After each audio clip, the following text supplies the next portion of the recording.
Hello, welcome to the third seminar in the cycle Plebs, the Commons and Alternatives to Capitalism, organized by Biennale Warszawa. My name is Łukasz Moll and I'm one of the curators of these seminars together with Katarzyna Czeczot and Michał Pospiszil.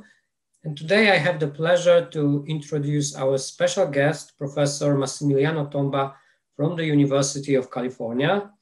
He will give a lecture which is highly relevant to our area of interest.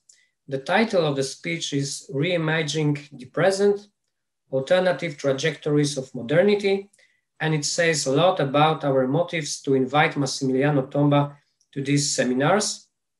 His works provide us with very much needed vision of history of modernity that is not linear and determined, but full of cracks, holes, and alternative routes and possibilities.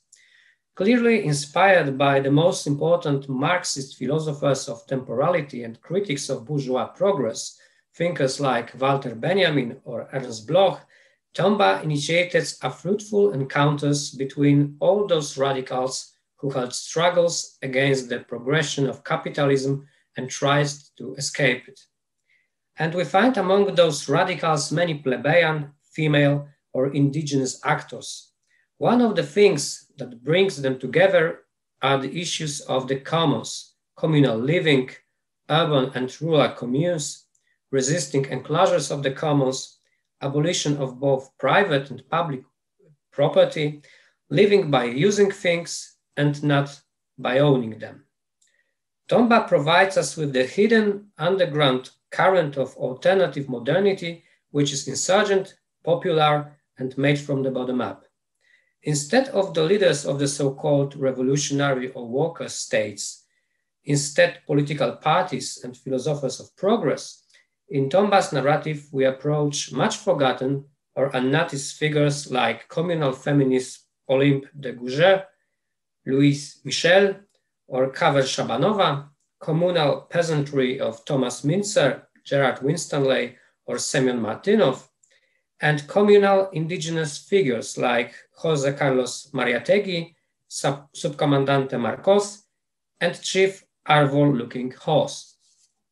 But Tomba's intervention is not just about adding new heroes, events, or ideas to the standard narrative of modernity and capitalism. It is not about replacing Robespierre with de Gouges, Engels with Louis Michel, Lenin with Shabanova, or Comandante Che Guevara with Subcomandante Marcos. It is about overthrowing this narrative, in which better future is dependent on the further progress of capitalist system. The alternatives of the past in Tomba's writings become alternatives for today. They exist almost as if beyond time, waiting there to be reconstructed once again anew in fresh constellations. Contrary to many influential theorists of the commons, Massimiliano Tomba is not an advocate of progress of capitalism leading to the higher stage of production, of working and living in common thanks to the socialization by communication networks, miracles of knowledge, economy, or wonders of 3D printers. In his work, the commons are like weeds emerging from under cracks in the pavement, and today we invite you to explore these cracks with us. Before I give Massimiliano the floor, please let me remind you that our meeting is recorded and it will be uploaded afterwards by Biennale Warszawa. If you participate in the seminar with your screen and your voice, we will assume that you agree to be present in the recording. After the lecture, there will be time to ask questions and give comments, so please stay with us and join us in the discussion if you like. And now, Massimiliano, we can start your lecture. Thank you, and thank you for inviting me. I think this discussion is around one question, maybe one bigger question. The question is, can we or how we can think of alternatives, trajectories of modernity? Can we think something that goes in a different direction that is not the modern state and the capitalist mode of production? And my starting point is from the past, and I want to go back to the French Revolution for a moment and to see is if the French Revolution can be understood as a point of departure for different trajectories.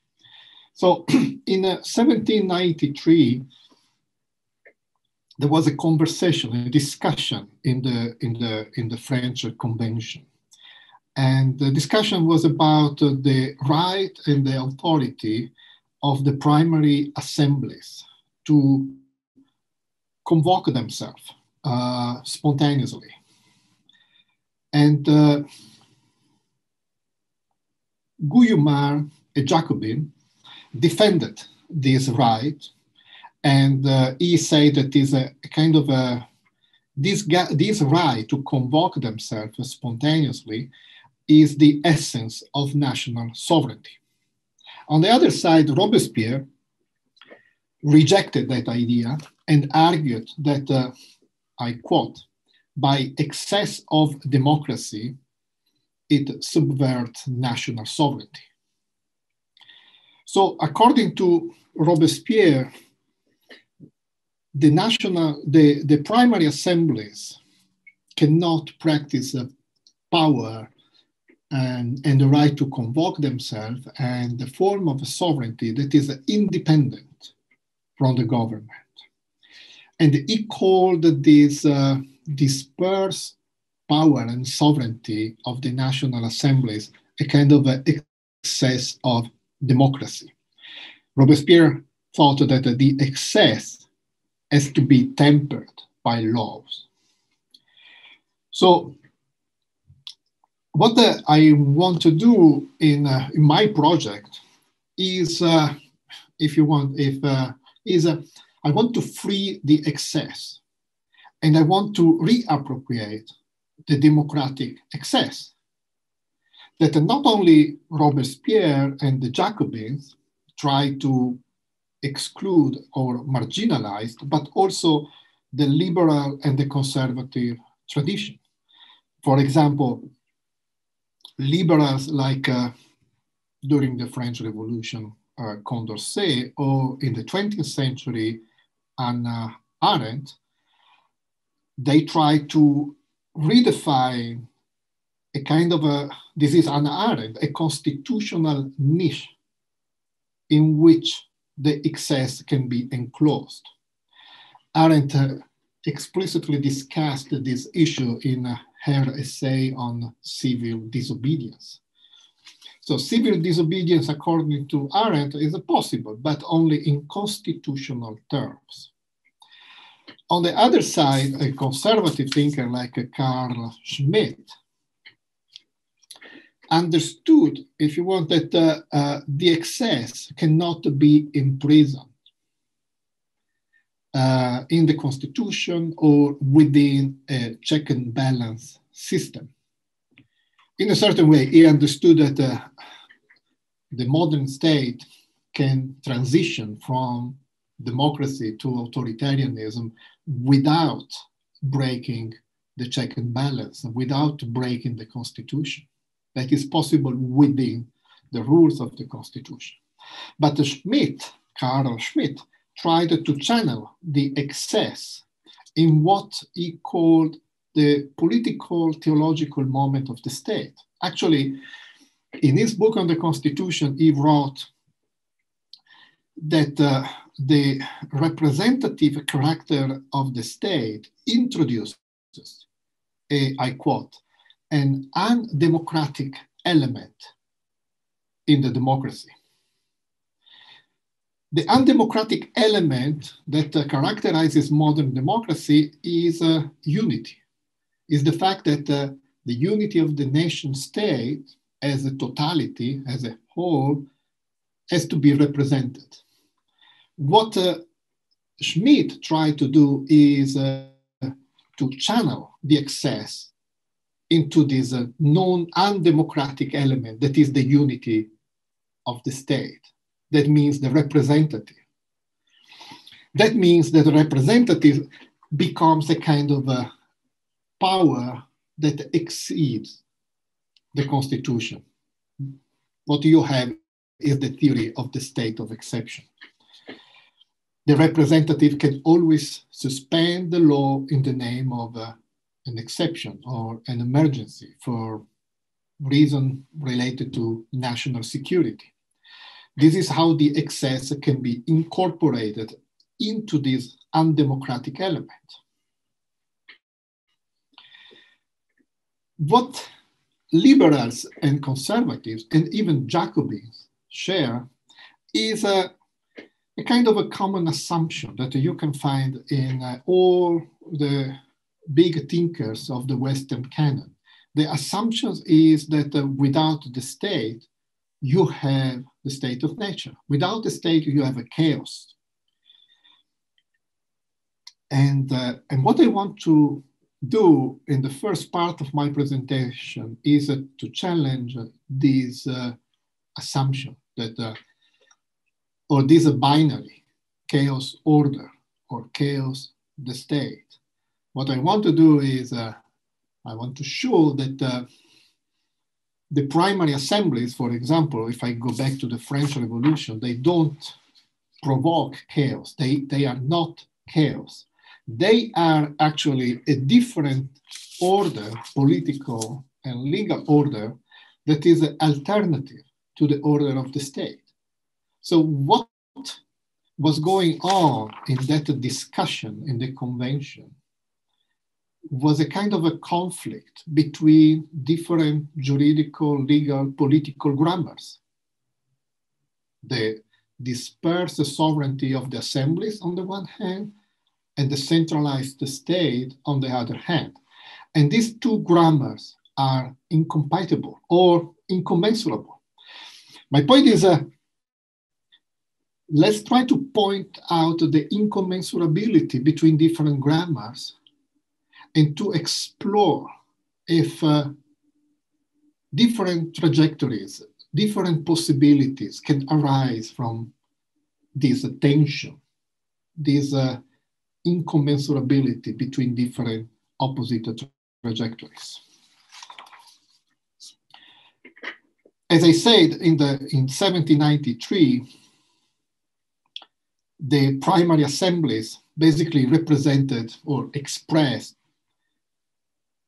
a system of plurality of authorities and power instead of the unity of the state. They express dispersed sovereignty instead of centralization. So in order to understand this alternative of a plurality of powers and dispersed sovereignty, I think we should take a look at the legal grammar of centralization and the modern state and how this legal grammar worked in the French Revolution and in the modern state. In 1791, I want to give you an example, an historical example that is related to the French Revolution. In 1791, Le Chapelier declared that I quote, the abolition of any kind of citizens' guild, corporation in the same trade or the same profession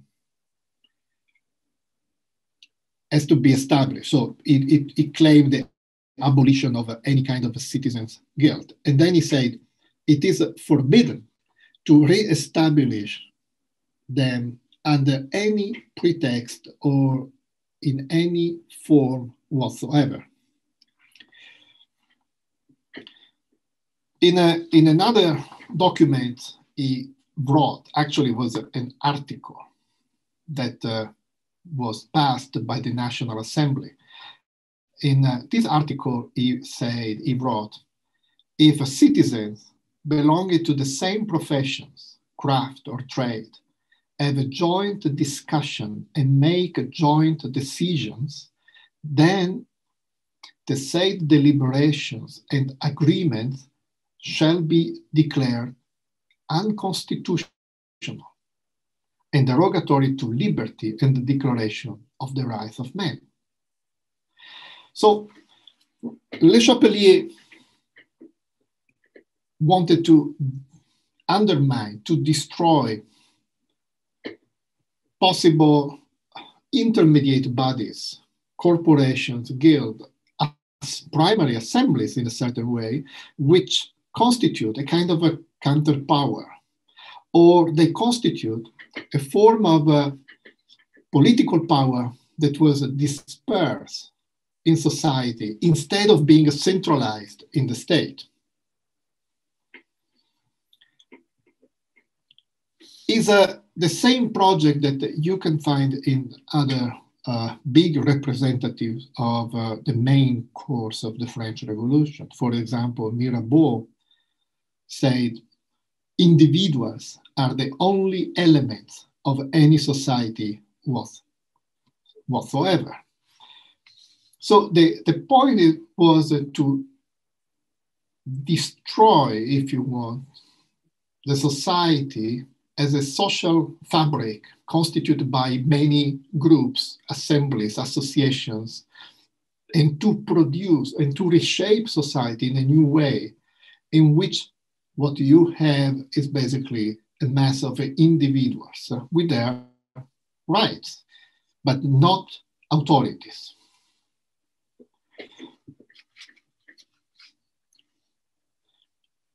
And this tendency towards the production of or the creation of a new social fabric constituted by individuals was characterized by progress. That was what they named progress.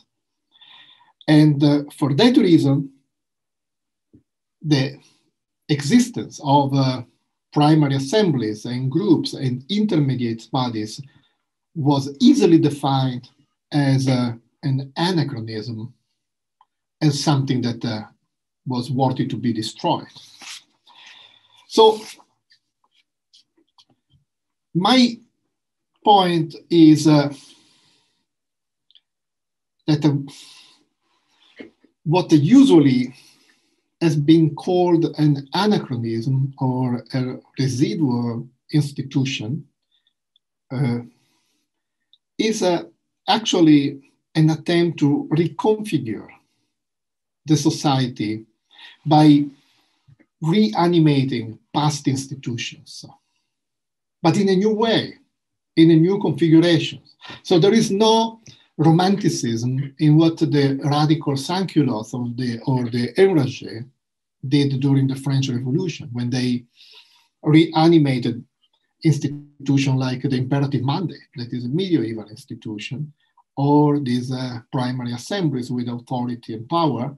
What they institutions which belong to the Ancien Regime, what they did is to take this institution from the past and reconfigure them in the present in order to reorient the trajectory of the revolution in a different way.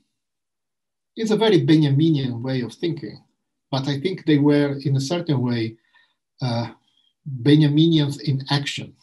What they do was kind of playing with different temporalities, or this is how I like to represent them. So for these insurgents, the Middle Ages or the Ancien Regime becomes a kind of a legal and political arsenal full of possibilities from which you can take institution and you can reconfigure the present in a new way. This is very easy to think about if you abandon the teleological understanding or the teleological representation of unilinear time. The meaning is, when we think teleologically, we think that the possible outcome of the Middle Ages is just modernity.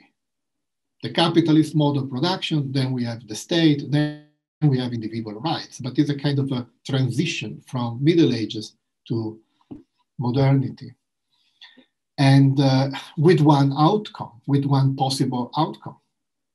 If you want, this is how Stoicism and the Hegelian philosophy of history works.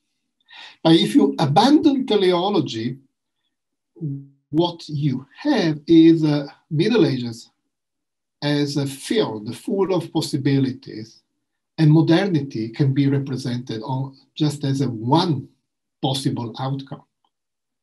But other possibilities were repressed or crushed. The point is, an insurgency can reactivate some of these possibilities that had been crushed by reanimating some of the past institutions and to reconfigure them in the present. It's not a theoretical example, it's not a theoretical experiment, it's something that happened many times in history. As I said, it happened in the 1793, but it happened also in the Paris Commune. The communards explicitly referred to the communal liberties in Middle Ages. They used the imperative mandate and the term imperative mandate, that is another medieval institution. And it happened again. So there are many examples. Another one I want to give you is the 1919 German Revolution in the South, in Munich. And I wanna quote one passage from a constitutional draft that was written at the end of 1918. In this draft, you can read, "Our revolution has already begun returning," the German is a zurückkehren, returning to the true democracy. The true democracy we can find in medieval constitutions of municipalities and provinces, in Norway, in Switzerland, and especially in the meetings of the sections of the French Revolution. So the revolution, end of quote, the revolution is presented here as a kind of a return to the true democracy of medieval institution and self-government. And they also, in the same draft, you can also read that institutions like the imperative mandate will be crucial. And then you find an opposition between the atomized voters and municipalities, associations, and assemblies. So the language is the language of collective institutions, forms of authorities versus atomized individuals and depoliticized citizens. The language is the language of a possible return to the true democracy. Again, I want to underline that is a return, or the language of a restoration in this case is not romantic. It's just a, sorry, it's just another way to understand a revolution. And this is my second point. So, as you know, the term revolution has an history. Originally, revolution was characterized by circularity, revolutio. It was a circle, like in astronomy. And then revolution became what we usually think about revolution, the innovation, the eruption of something entirely new, the beginning of a new political order. But in this transformation, the restorative dimension of revolution has been lost. The point I want to make is that these insurgents, and some of them explicitly, like the communards or the German insurgents in 1918, they used the language of restoration. You can find the same term in early modernity, Winstanley, Thomas Müntzer. So restoration is, especially in this case, is the restoration of the political fabric of the social society, is the restoration of a different organization of society. Whereas the modern concept of revolution, as we can find it in the French Revolution, and as it was practiced by the Jacobins, is an attempt to reshape society. It's the beginning of something entirely new, because through the power of the state, society can be redefined, can be reshaped. The point is that, if you want, the main temporality of the concept and the practice of revolution is the state. Is the state that is dictating the pace of a transformation, how to transform society. Whereas the temporality of a restoration is a dispersed fabric of groups, assemblies, dispersed sovereignty. And restoration is also kind of, as I said before, game with the times, is a form of playing with the times, in which past institutions can be easily recovered, restored, in order to address the present in a different way. That is possible because there is no obsession with the concept of progress. So the point I want to make is, if we want to think of politics differently, we also need to think time and temporalities differently, history differently. In a certain way, we have to abandon both the concept of teleology, or the conception of teleology, and a certain idea of progress. The idea of progress, according to which medieval institutions just belong to the past. And maybe there is a third dimension, that in the temporality and the political practice of restoration, society is considered, as I said, as something that is a full and reach of institutions. Whereas in the modern canon, for example, Thomas Hobbes, even if he doesn't use the word society here, but for Hobbes, a society without the state is a state of nature, is a war of all against all. Or we can jump to the French Revolution, and Mirabeau said, society is a something whose elements are individuals.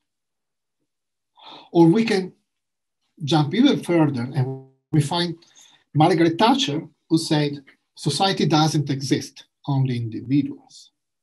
The point is that society exists.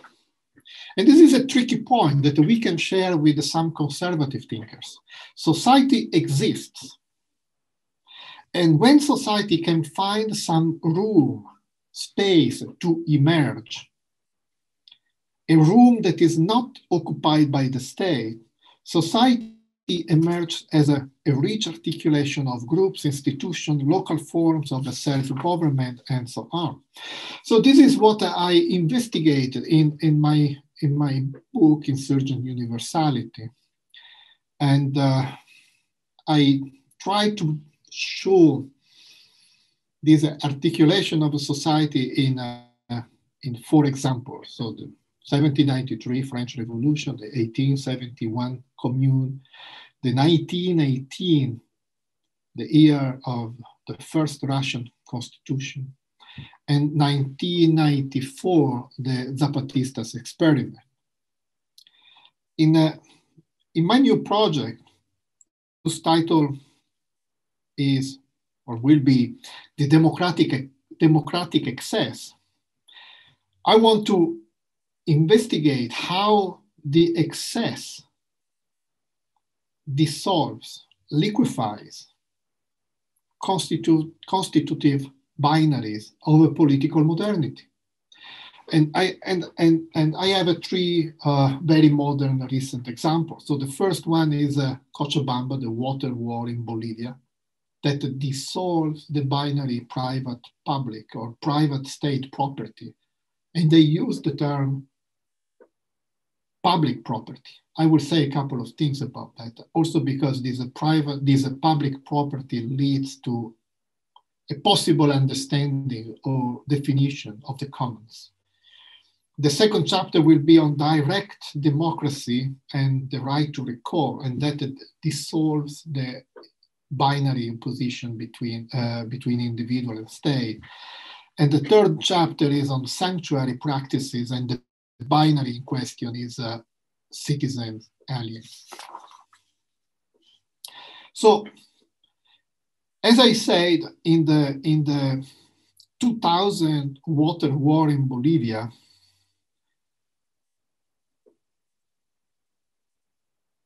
that was about privatization of water. The insurgents or the activists very soon claimed social property instead of state property, and actually there was a factory workers manifesto that read, I want to quote it: "We don't want private property or state property, but the self-management and social property." So social property, as I said, is a kind of a term that is a neither state nor private, and is a different configuration of the forms or the regime of property that is organized around traditional practices, uses, customs, traditions, as I said, and this is very important, and gives priority to obligations instead of individual rights. So in a certain way, there is a very different logic or grammar from the modern legal system. So the focus, the priority, the center is a kind of a web of obligations instead of individual rights.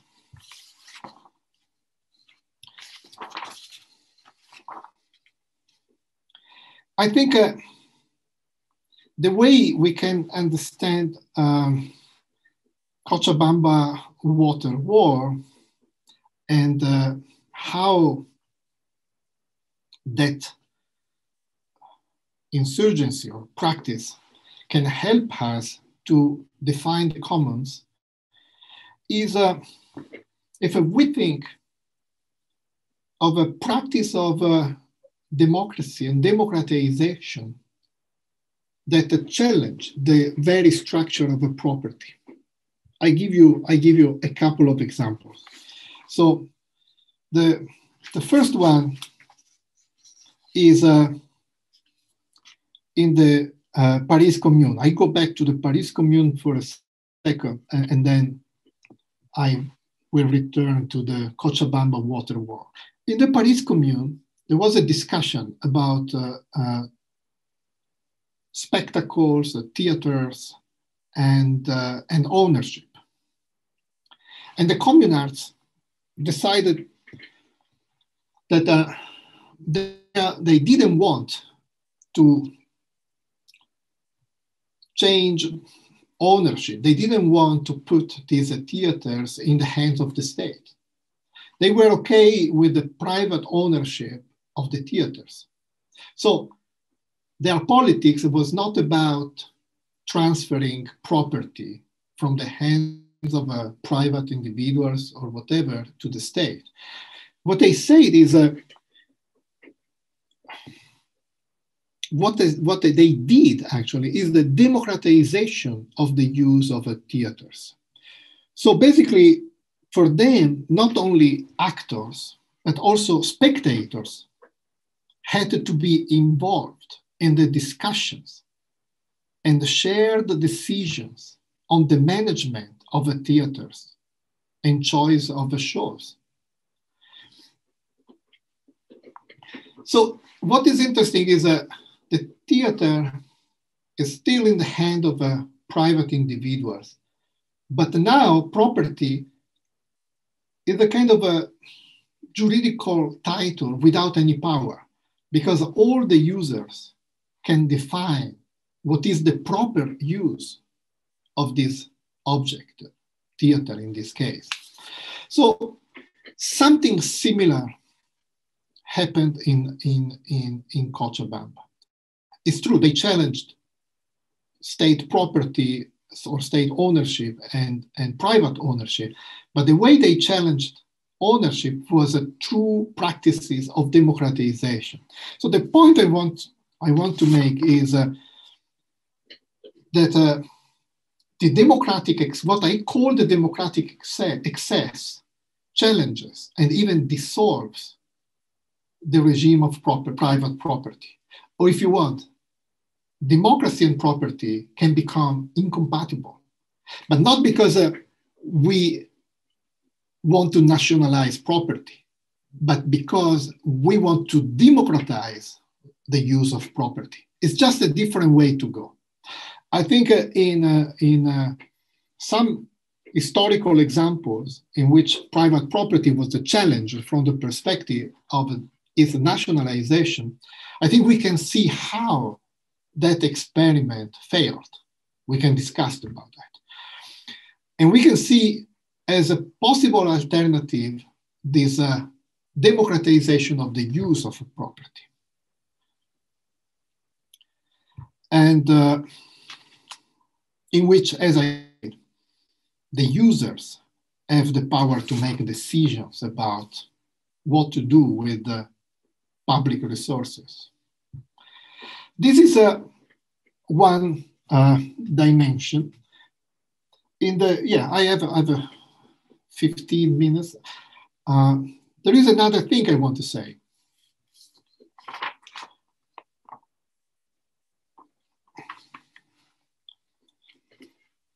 That this way to look at the property and the relationship between property and users is very common in different times and different geographical areas. And I think that can give us a sense of what we can call commons. So my idea is that the commons has to be considered as a kind of a X in an equation. And the different terms of the equation defines the X. So the X can have many, many different meanings, results. But the elements of these equations define the X.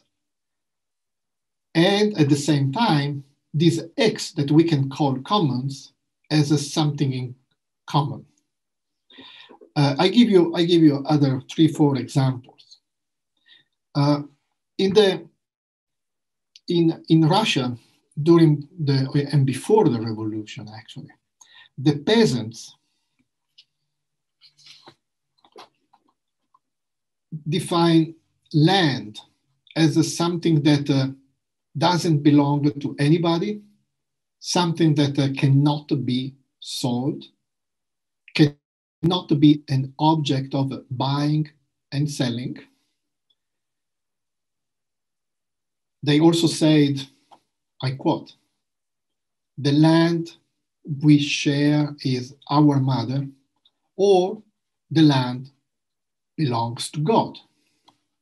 This is how Russian peasants related themselves to land. I give you another example now. This is in Latin America,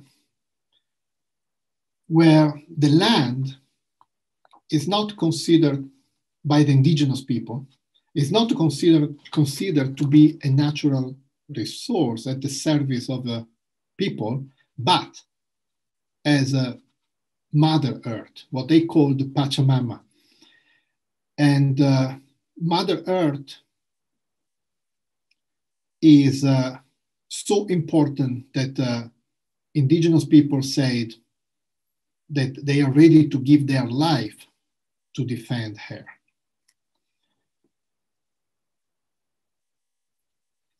They also say water and land constitute a single entity that cannot be appropriated, cannot be sold. I just put together a few citations. Or during the water war, an indigenous woman said, "If God gave us water, no human being should take it away." I have another examples, but before I give you this, my third example, I want to ask myself and ask you, what do the Russian Orthodox Christian peasants and the Incan peasant have in common?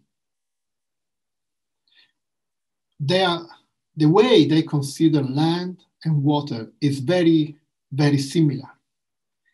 My point is that they don't share a cosmological vision. For that reason, I emphasize the fact that on the one hand, we have Christian Orthodox, on the other hand, we have indigenous people. So it's not a religious conception that they share, it's not a cosmological vision that they share, but is a property structures that is not founded on private or national ownership of land.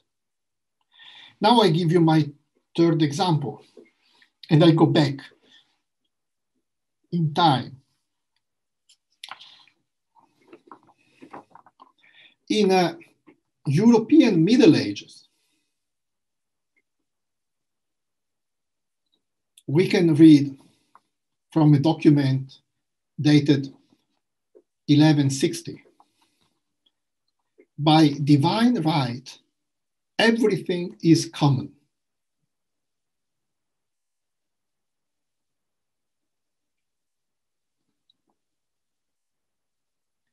Jure divino omnia esse communia. It sounds very similar to what Thomas Münzer will say in the 16th century, omnia sunt communia. By divine right, everything is common. In fact, in goods, we are usufructuaries of the world, and only God the owner.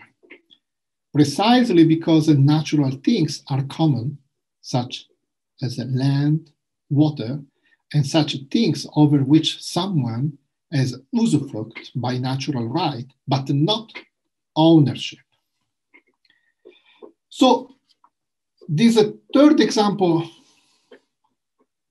makes things a little bit more complicated, or maybe easier, because now we have a European Middle Ages, the Christian Orthodox Russian peasant and the indigenous people. And the way they consider water and land is very similar. But if we look at the Middle Ages, we can understand something about the legal structure of this conception.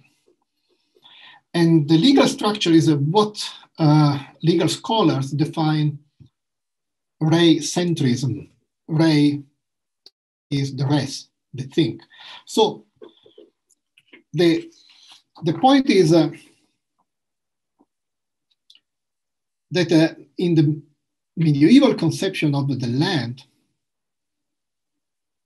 the center is not the individuals with their rights, but the thing, the res, with the multiple relations of use and limitations connected to the use of the thing, and therefore obligations.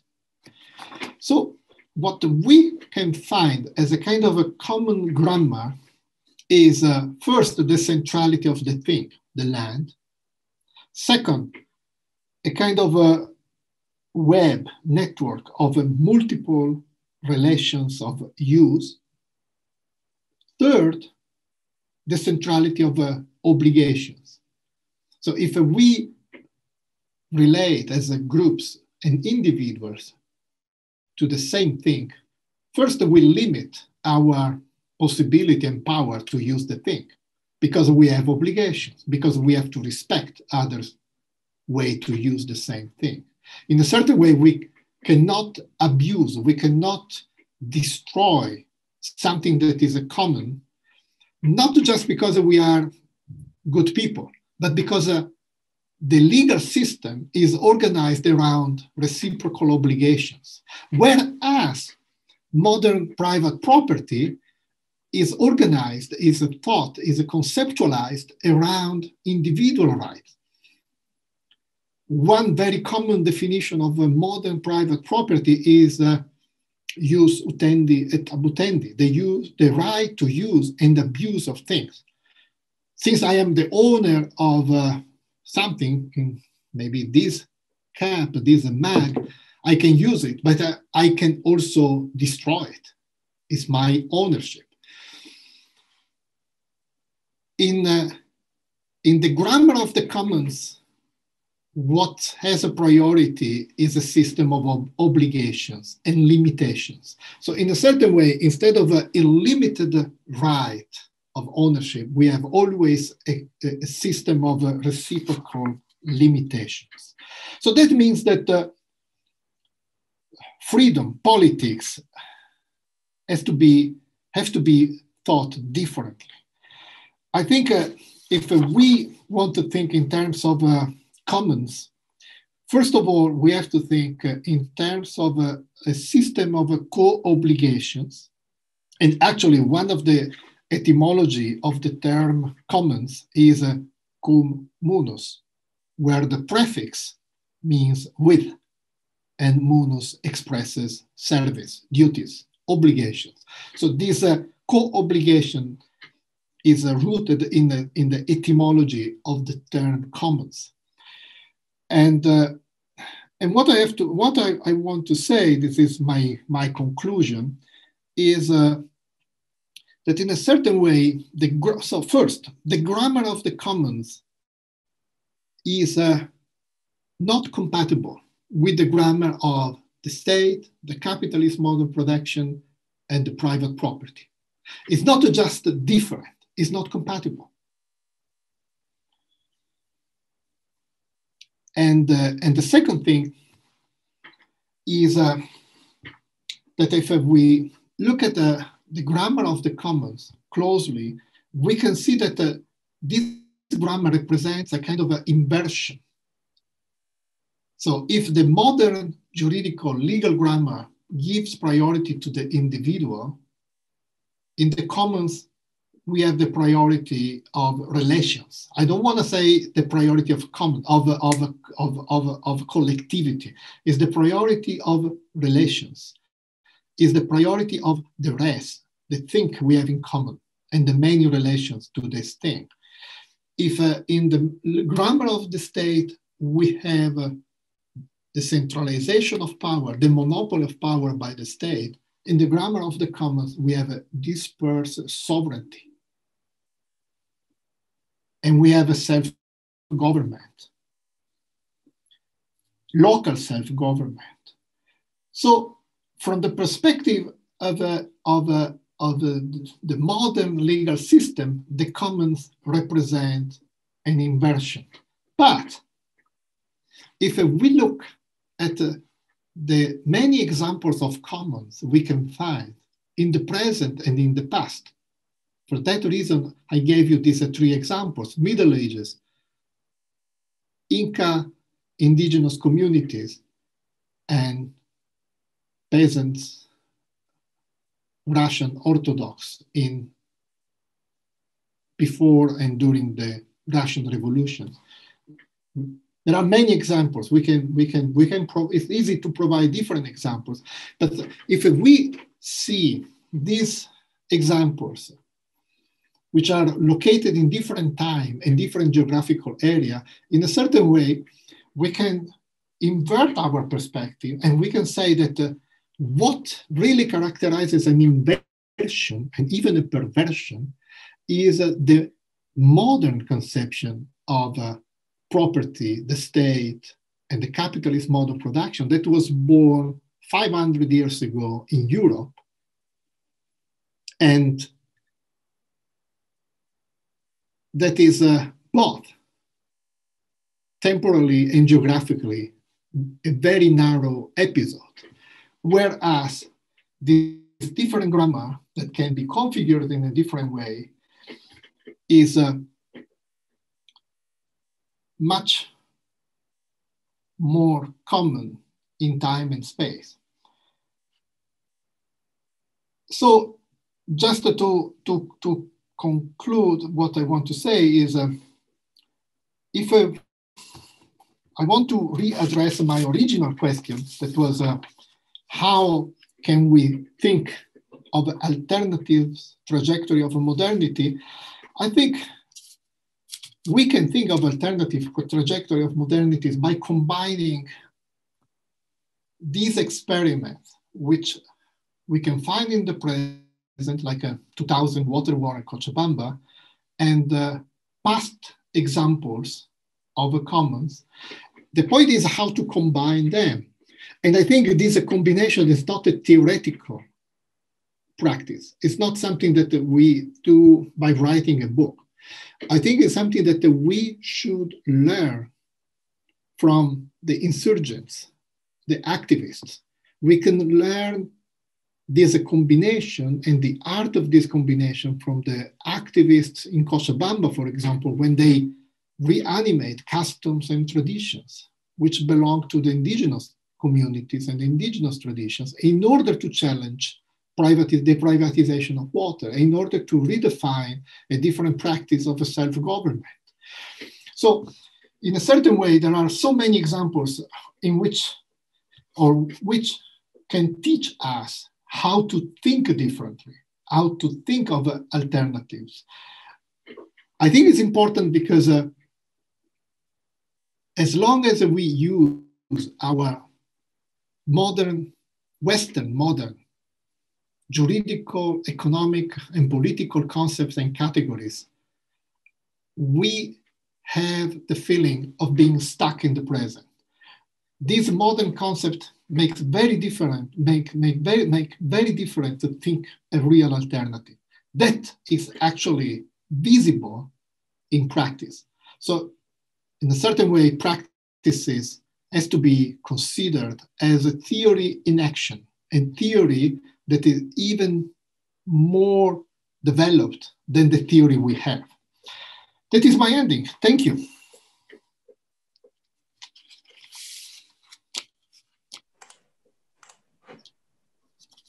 Thank you very much, Massimiliano. I think there were many revealing points about the commons in your lecture.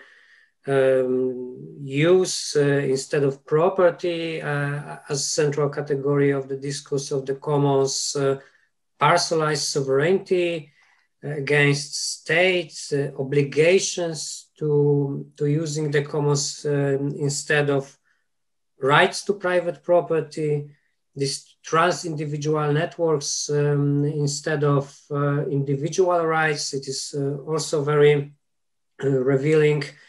And finally, the diversity of examples that you use from all around the world, from different epochs, instead of seeking for very strict concept of the commons as something central to the state, as something central to Western modernity. I think that all these points are very important for this cycle, for these seminars. And we decided with Massimiliano that we will start with a couple of questions that I prepared before the lecture, and then of course there will be time for open discussion. So first of all, I would like to press you a little bit more into the direction of the commons and strictly to the question on the temporality of the commons, because you are the philosopher of temporality, and clearly this dimension is heavily present in your work. And there is this whole debate on the temporal place of the commons, the place which the commons occupy in historical narratives of modernity and capitalism. And here we have a couple of currents of thought that propose different conceptualizations of the commons. We have authors who claim that the commons have ancient, this pre-modern character, and that they are with us since the time immemorial. And what we have to do is just to defend them or to reclaim them if we already lost them. There are also voices that the creation of the commons, this is the task for the future. So we should rather use the technological development to make the establishment of the commons possible. And here Antonio Negri and Michael Hart clearly are going into this direction. And there is also this tendency to see the commons in our present, all around us, in this constant dialectics of enclosing the commons and reclaiming the commons, and in the struggles in which this dialectics fully manifests itself. So my question to you is, when are the commons? What kind of temporality do we need to see them, to grasp them, to revitalize them? Are there in the past? Are there in the future? Are there here in the present? Or maybe we should go beyond this naive temporality of past, present, and future? What's your answer to that? Yeah, it's a very good question. Thank you. So I think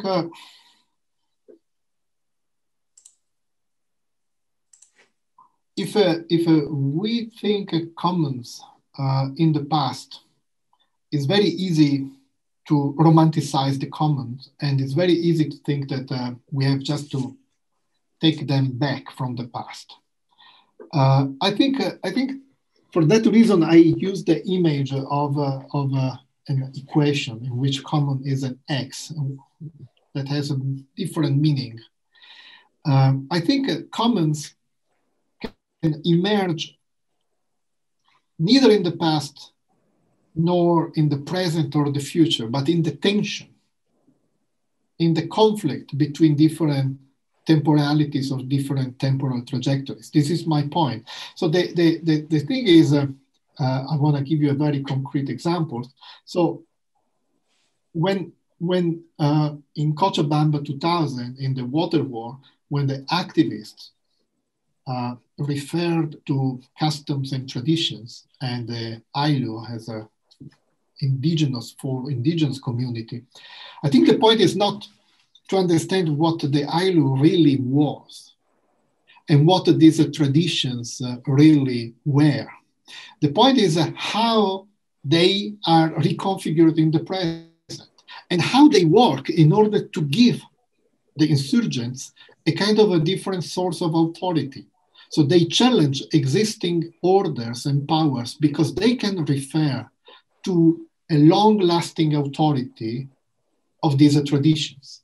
But the point is the configuration of all these institutions in the conflict, in the tension between something that exists, but has been or is going to be crushed by, second dimension, the modern temporality of privatization, capitalism, and so on. So what we have is a tension of temporalities, and in between, we have a kind of a field of possibilities. In that tension, different things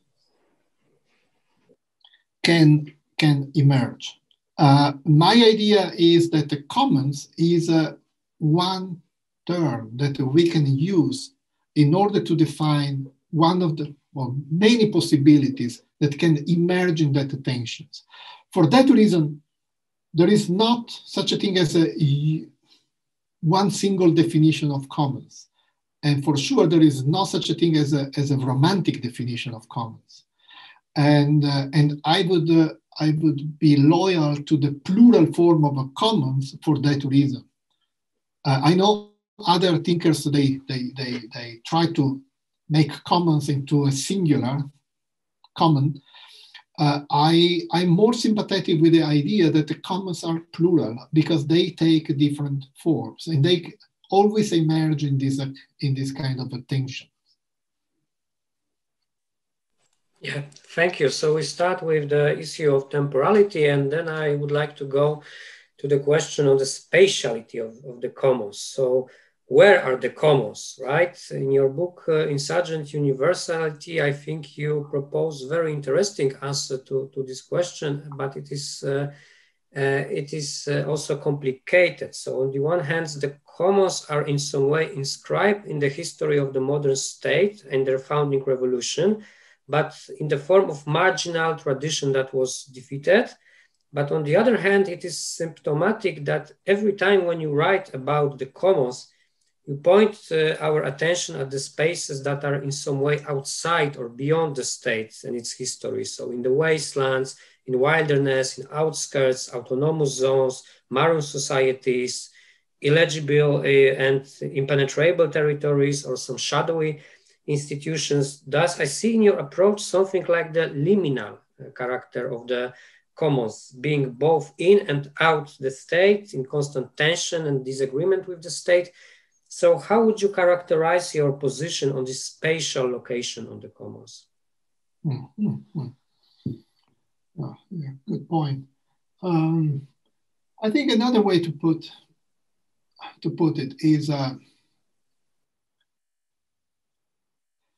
today, especially today, if you want, because of many different issues, climate change included. I think commons, I said before, they emerge in the tension between different temporalities. We can also say that they emerge in the tension between limit, the fact that we have resources which are limited, and limitlessness. That is one of the main characteristics of the capitalist mode of production and even property. So the point is that, so it's basically how Marx defines the process of valorization as a limitless. And for that reason, he says it's so destructive, because it doesn't have any limit because of its abstract nature. So commons, in a certain way, teach us how to deal with limited resources like land, water, etc. So the point is what? That today we are facing more and more and more the urgency of thinking in terms of limits. The fact that all these resources have a limit. For that reason, again, I'm not so much interested. I think it's an interesting dimension. We should also investigate that dimension. But in my work, I'm not so much interested in immaterial commons, because their main characteristic is, if you want, to be limitless. Communication is limitless. So you can expand the immaterial commons. You cannot expand land or water unless you dream you want to go on Mars and colonizing the moon or Mars. So commons is a way to deal with the limited resources. For that reason, I would say commons are basically now everywhere, and especially when we have these tensions. So it's not something that we can create from scratch as a kind of a local private dream world in which we can live peacefully. Commons emerge when we have these tensions. I mentioned before the tension between different temporalities. Now, another dimension of the same tension, I think, is the tension between limit and limitlessness.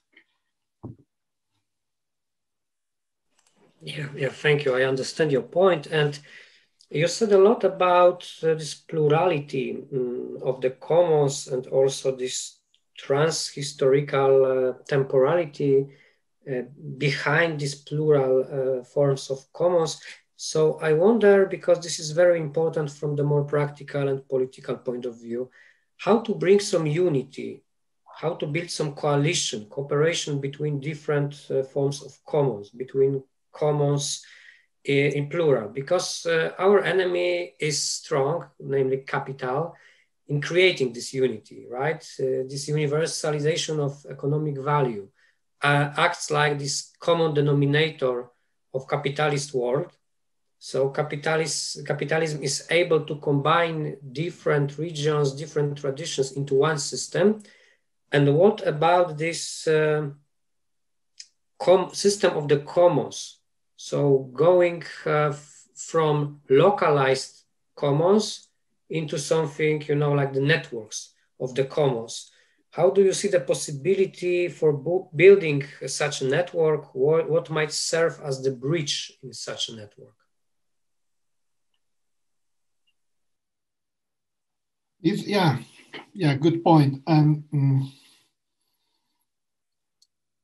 So I thought a lot about that, and basically more and more I think we should avoid to go in the direction in what I would call a kind of a military answer to the question. So the military answer is that the commons are a kind of a common front against a common enemy. And we saw this way to go many different times in history. So the war against, the holy war against imperialism, the holy war against colonialism, it didn't work historically. And it's still built based on a kind of a binary opposition in which you have there's a friend-enemy opposition that is, that is one of the fundamentals of the modern state and the modern political conceptions. So I would say we should try to experiment something else. And maybe with the communards, I would say commons, with the communards, the Paris communards, I would say, what if we think in terms of universalization of politics? What they call the task of the commune is to universalize politics. And the universalization of politics is basically, as I said, a form of a dispersed sovereignty in which citizens of the commune were all the people who joined local political assemblies. And that challenges the binary citizen aliens in a way that is very, very interesting, in a way that we can easily go in a different direction. And yeah, I'm very sorry. Can we make a very short interruption because my child just arrived and I need 1 minute, maybe less. Is possible? Yes, it's possible. Yeah. Thank you so much.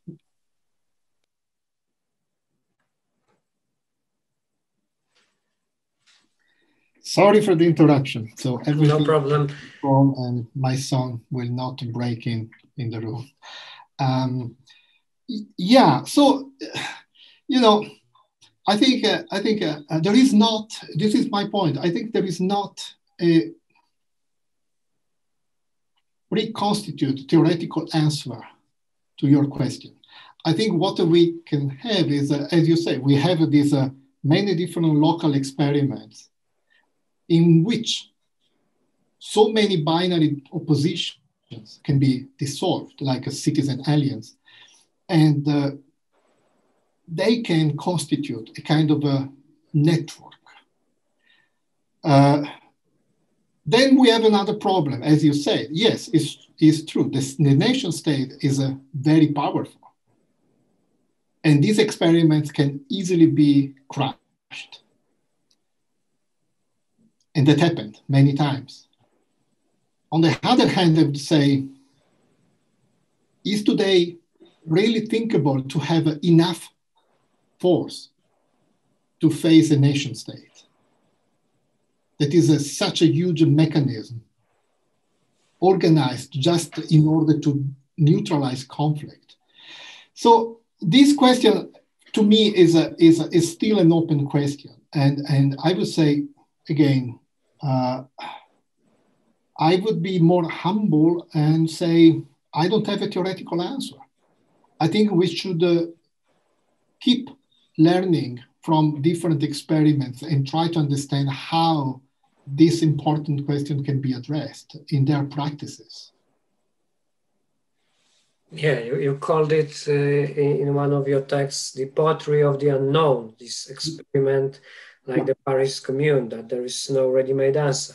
Okay, so now I would like to slightly change the topic because since you're interested in temporalities, different temporalities in capitalism, I wonder what do you think about this temporality of pandemics? There is a lot of discussions on the impact of sanitary regimes, lockdowns, remote work, on the ways in which we currently experience the duration of time, right? That this duration of time is changing.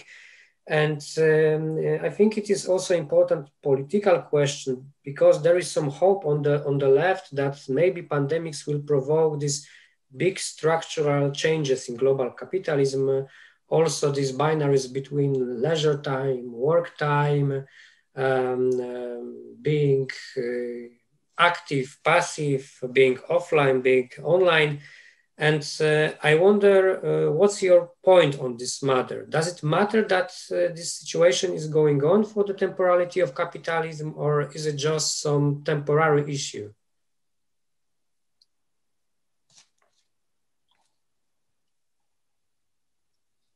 So I think we are too close to, to the pandemic. We are still in the pandemic, and that makes it really difficult to understand all the implications and possible outcomes. I think it's true, and many people say that the pandemic, and this is, if you want, the dark side. So one is the link between pandemics and authoritarian state. So the state could exercise more and more its power in the state of emergency because of the pandemic. So, and that can easily lead to, the idea of a permanent state of exception. On the other hand, many people, not all of us, not all workers could work from home, but some people, a good number of people, could work from home, and that makes the distinction between free time and working time very thin and confused. And at the same time, the capitalist mode of production can save a lot of money. So people you don't need to pay for people to move from one place to another. You don't need to pay for infrastructure. So you don't need to pay for heating. You are at home and you use your own heater if you want to work at home, and electricity and so on. So the capitalist model of production can really take advantage by the fact that you work at home. At the same time, if you want, in a kind of a Schumpeterian way, we can also say that capitalism lives through creative processes of distraction. So it will regenerate itself after the pandemic. Why? Because so many businesses had to close down, and a new concentration, a new process accumulation will start, I suppose. So this is the negative side, the dark side of the phenomenon. What is the positive side or the bright side? What is the bright side? This is, as I said, we are too very close to understand what is the bright side of this phenomenon. I think from a kind of a phenomenological perspective, we can see and we can understand more and more that what we are losing during the pandemic is what I would call the superficial temporality of daily interactions, and how these daily forms of interactions are so important for people. So what I want to say is, we can, from my perspective, my work, I can work, I can give a talk, there are conferences, there are meetings. So my department is still working, and the difference It's very little between now and regular time. So I can have intellectual conversation. But in a certain way, what we miss is the whole network of aleatory encounters we can have when we go to work, when we take an elevator, when we catch a train, and so on, even when we meet a colleague that we don't want to meet. So what I want to say is, first, maybe the pandemic can give us the opportunity to rethink of this dimension of a sociality as a political dimension, as something that is so crucial for life and reproduction. So life is not just production. Life is a reproduction of social relations, our existence, our creativity, and so on. But this dimension of reproductions cannot be reduced in what we have when we work from home and we use Zoom in order to participate in meeting and so on. This is, and our sociality is almost zero, very, very thin. At the same time, you know, the fact that we are losing this dimension of aleatory encounters, it also means that we are losing some uncertainty that is related to the fact that to the fact of life in a certain way.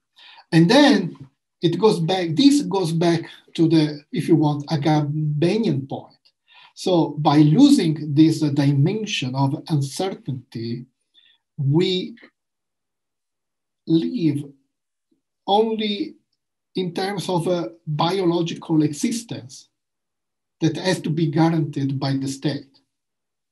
So I would say the pandemic shows us all the limits of a system that is based on security and safety. And the price that we have to pay for this security and safety can be very high.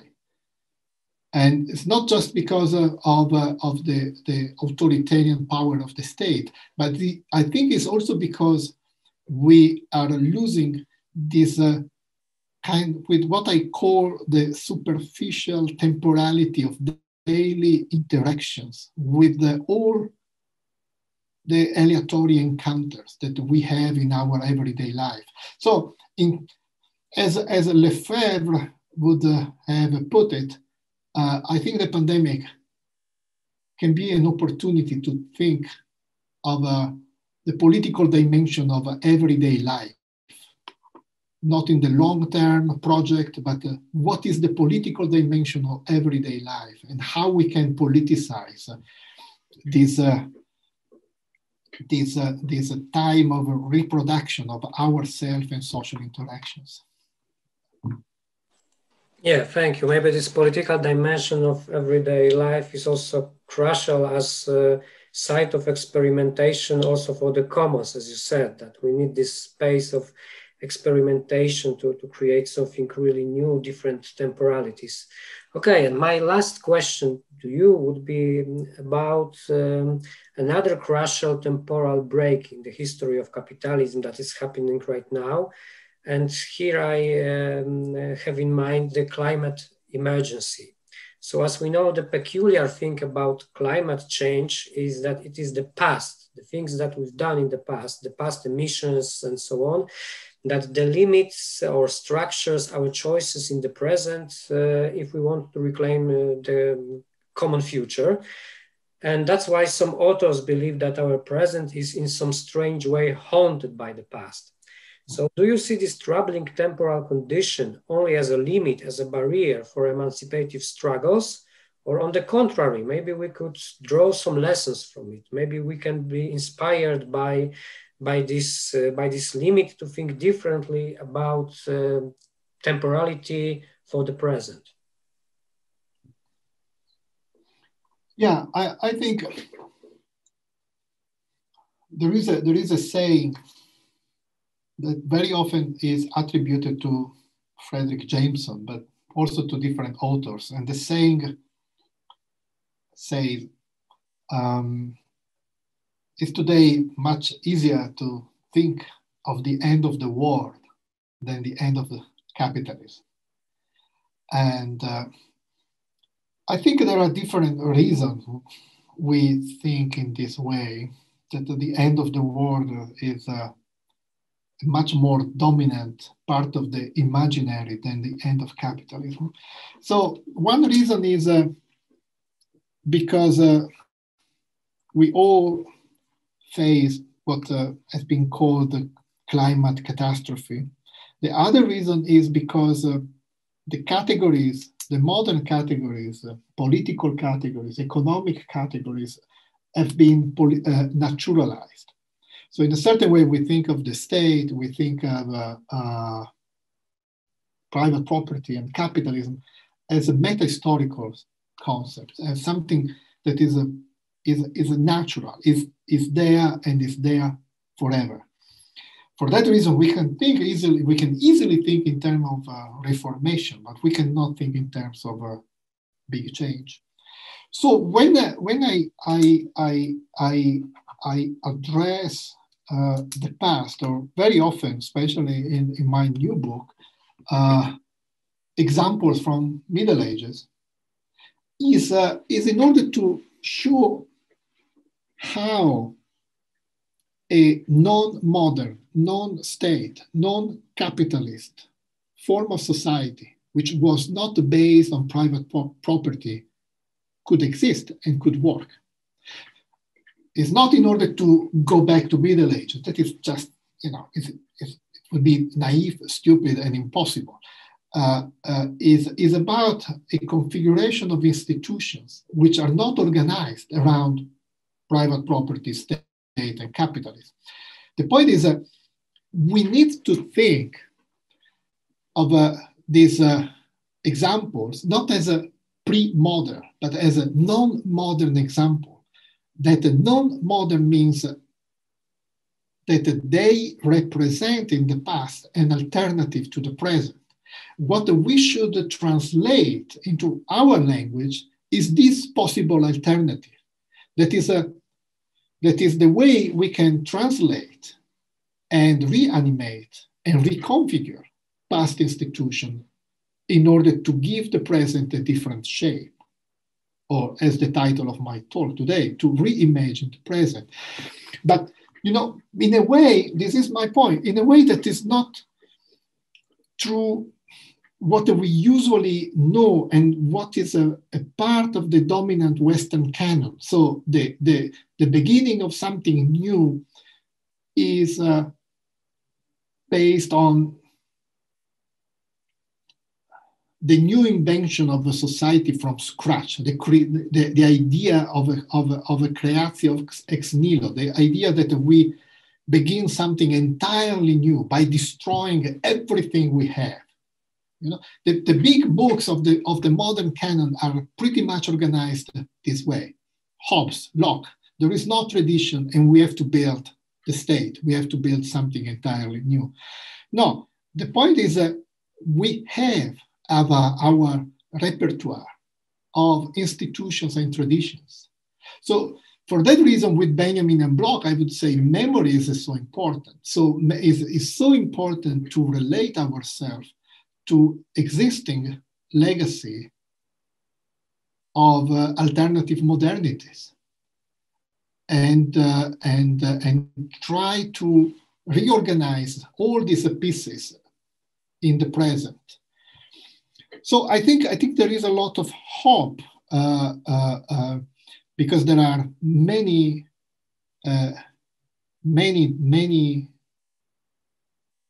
experiments or social political movements today that are going in that direction. What I can do as an intellectual, if you want, is I can only try to think theoretically what they are doing and try to connect what they are doing with the existing traditions of alternative modernities. And yeah, I think that's it. Thank you. And what I really like about contemporary Italian philosophy is that a lot of Italian philosophers are going back to Middle Ages to discuss the concept of the use or usufruct. So I mean here not only you, but also, of course, Agamben, Negri with his interest in St. Francis. I know that also Etienne Balibar in France is right now also interested in use as this alternative to the property. And I think we can learn a lot from this much forgotten history. Okay, I think that now is the time for our participants to ask questions or give comments. So please feel free to ask, feel free to join the discussion. Who would like to start? Okay, if there's no one willing to ask the question, can I ask the question now? Yes, please. I'd like to ask a question about the concept that you develop in your book, and it's a concept, and actually you mentioned it also in your lecture. And this is a concept of an insurgent as a historian, and that you write that insurgents reanimating those past institutions, they somehow cite history. And you mentioned that, and I was wondering what it means for professional historians. I mean, what professional history as a discipline, academic discipline, can learn from those strategies. Or perhaps you could give us some examples of, historical books that employ this strategy. I mean, that try to achieve that goal that can be named reimagining the present.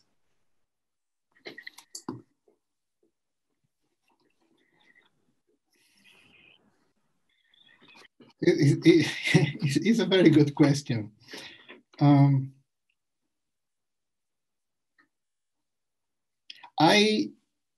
not sure academic historians like what I'm doing and what I want to do. Because in a certain way, what I'm doing is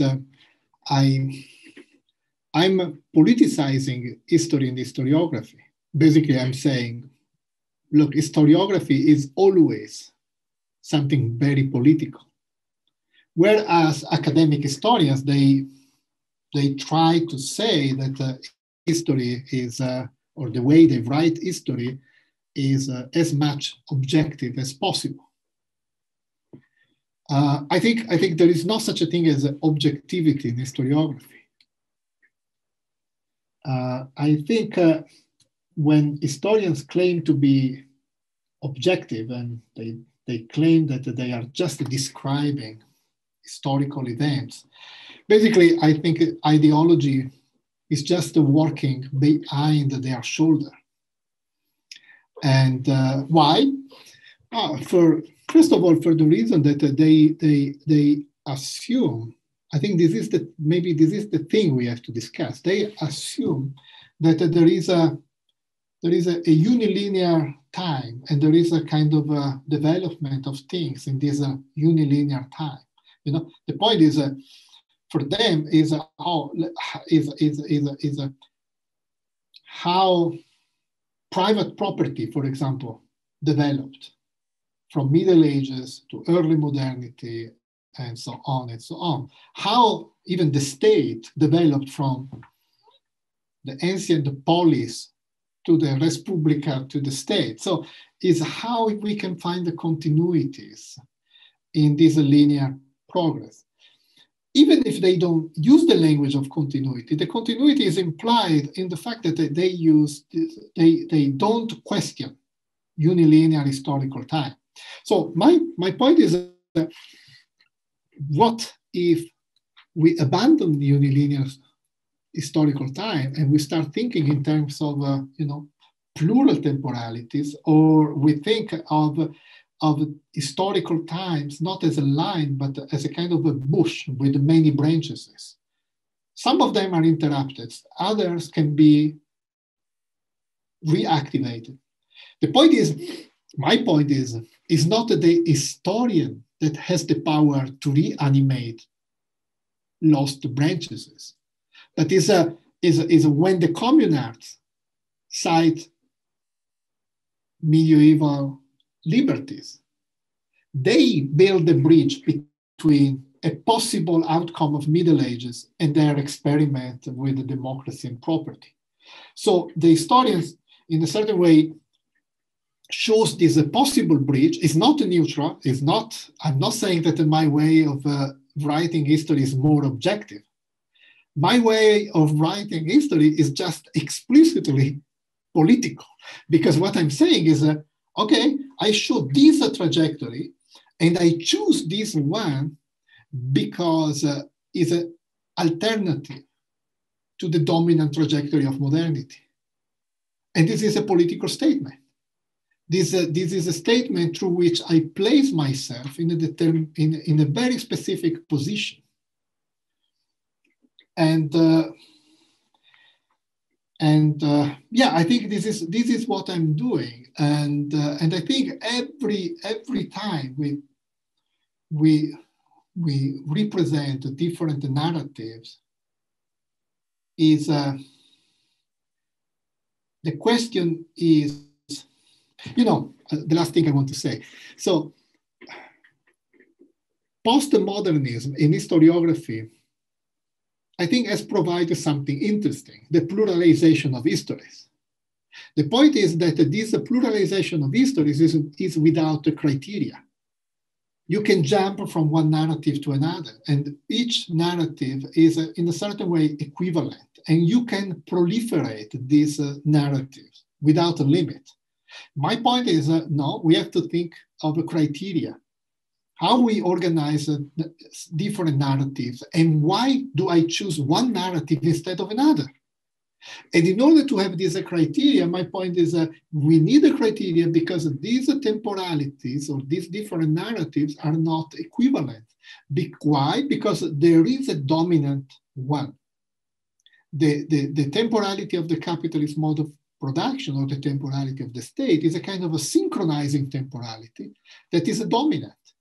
And therefore, these different temporalities or trajectories are not interchangeable. Since they are not interchangeable, we need a criteria to define from which perspective I want to represent a very specific history.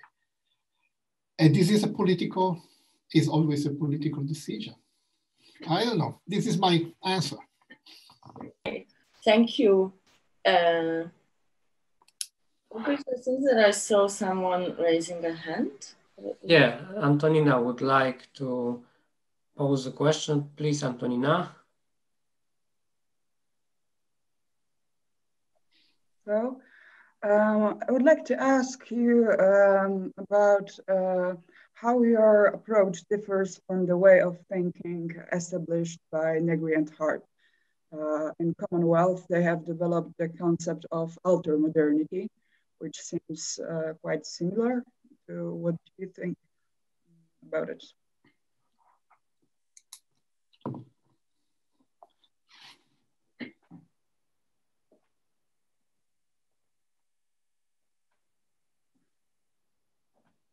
Yeah. So I think the main difference between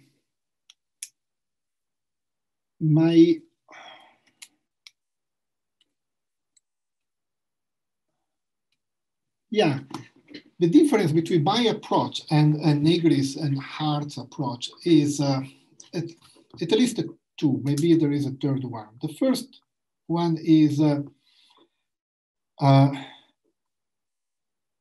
for example, commons or commonwealth. So as I say, to me, commons is something related to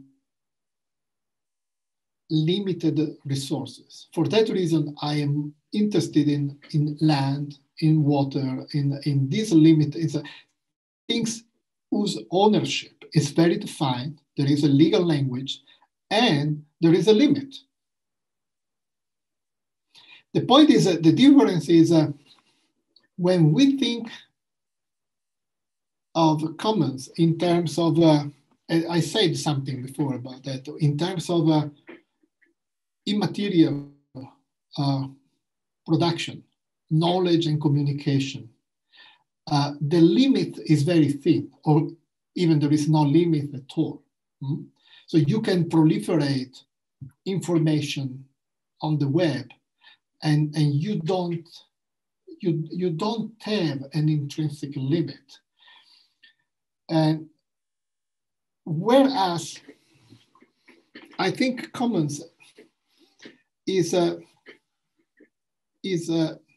way to deal with the, so again, if you don't have a limit, you can have open access, you can have a right, you can have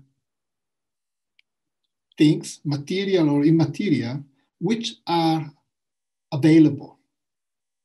But you don't need to think in terms of limitation and obligations.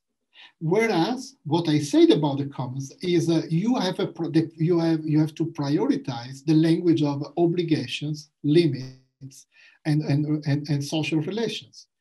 I think this is one of the differences. The second difference between what I do and Negri and Hart is that for them is in a certain way the point of a departure, the exit from the capitalist modernity takes place at the highest point of the capitalist development. For that reason, they are so interested in immaterial work. They, in a certain way, Negri has a kind of idea of stages from agriculture, industrial, and mass worker, social worker, immaterial worker. You can find a kind of a stagist way of thinking in Negri very often. My point is, no, I'm not interested only in the highest point of the capitalist development. I'm interested in the moment in which different forms of exploitations and temporalities clash with each other and how they are combined. So in a certain way, and I wrote this stuff many times, especially 10, 15 years ago, I'm more interested in understanding how Silicon Valley coexists with the Central Valley, with agricultural production, how high-tech forms of exploitation and production requires forms of absolute surplus value production, almost forms of modern slaveries with very little or even zero technologies. I'm interested in this combination instead of following the path of a tendency in capitalist development and technological development. I think these two are the main differences between what I do and what Negri and Hart do. But maybe the two approaches can be integrated or can, yeah, it's possible. Okay, thank you. I saw that Łukasz Zaremba had a question. Łukasz? Yes, thank you. Hi, thanks for a super inspiring and very dense talk. I'd like to ask you about the term you used describing your upcoming project, namely the democratic access. Because I have this feeling that when we're used to think about excess as something that is that represents accusation. So in terms of political aesthetics, it's often used as a tool of exclusion of the other. So for example, peasant protests or insurgencies that are supposed to look, speak, act in not the right way in aesthetic terms. When we think about excess in terms of political action, I have a feeling that violence is often described as a nexus by liberals whenever violence is used outside of the monopoly of the state. It's excessive. It's not the right language. Again, it's also the aesthetic judgment. And if I understand correctly, you're trying to restore this this notion and fill it with new meaning. And I'd like to ask you to say a few more words about it, about how you use the idea of excess here. Yeah, thank you.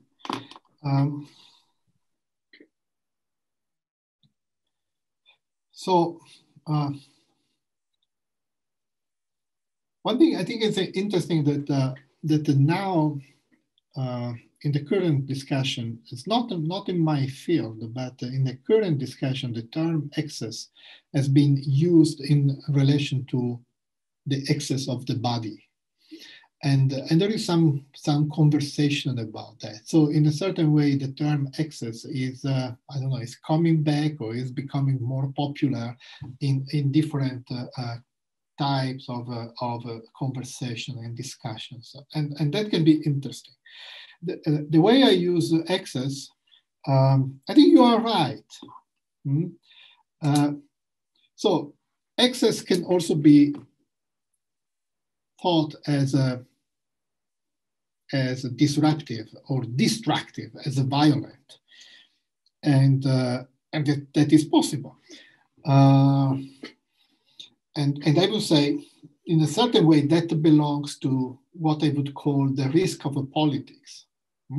So I think for this reason, liberals and conservatives are so obsessed with the excess that they want to imprison.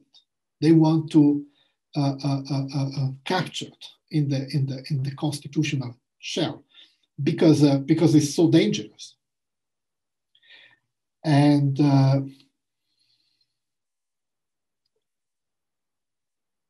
but at the same time, we see now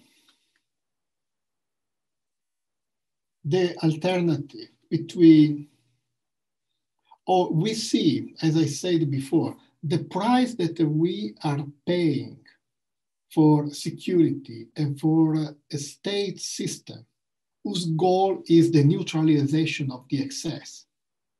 So in a certain way, if you want to neutralize the excess, the best state is a very authoritarian state. And then the excess is neutralized. And Schmitt understood it's neutralized because in a certain way, the excess is concentrated at the level of the representation and the unity. So you have a prime minister or a president that can even suspend the constitution if the social excess is free and you have a disorder. Therefore, and this is my second point, I think we have to challenge the binary chaos versus order, or disorder versus order. So the excess can be seen as a chaos and disorder from the perspective of historically, for example, Robespierre, who said, no, this is not good. These primary assemblies cannot convoke themselves whenever they want. This is a mess. But this is not a mess. This is just a different legal order that is based on the plurality of powers and the form of a dispersed sovereignty. is a different legal grammar that is not compatible with the grammar of a centralized state. It's not a disorder, it's a different order. So the excess that I want to analyze is an excess that comes together with its own legal, juridical grammar, institutional grammar, and is just a different form of order. By doing that, my point, and I stop here, my point is let's try to think politics not just in terms of opposition or resistance or disobedience. Disobedience is still part of a binary opposition in which there is an order, a political power, and you have the alternative. You obey or you disobey. But even if you disobey as an individual or a group, the power knows exactly what to do with your form of disobedience. The point is to challenge even the form of disobedience or resistance in a way that you don't disobey state laws, but you obey different laws which belong to a different legal order. For that reason, the excess is important. Again, what happened in Cochabamba, it was not a disobedience against the state or the private company that wanted to privatize water. The insurgents in Cochabamba, they obeyed what? Customs and traditions, a different legal order, and their practice was organized around a form of loyalty, obedience to a different order. So in a certain way, the clash is between legal orders which are incompatible. And I think this is a different way to see things, because it goes beyond the logic of disobedience or resistance. And it reintroduces the language of obligation and obedience, just to a different law order. Thank you. Do we have more questions from the audience?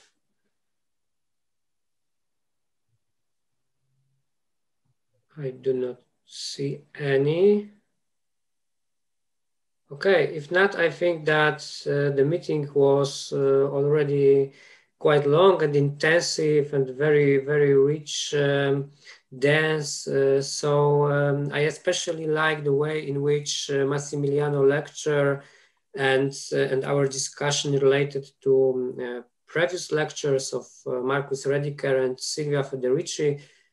I think that those of you that were present at previous lectures can see how many common ideas and threads reappeared in a new form. Today, the role of tradition as something that can be progressive, subversive, disruptive, this whole argument about reproduction against the state or outside the state also once again was heavily present here. So thank you, Massimiliano, for being with us, and thank you to all the participants. I would like to invite you to our next lecture in the cycle. Next month we will have Polish lecture by historian Marta Petrusiewicz, Polish historian who is established in Italy and interested in social banditry in southern Italy and also in the issue of alternative modernities. And that will be all for today. Thank you once again and have a nice evening.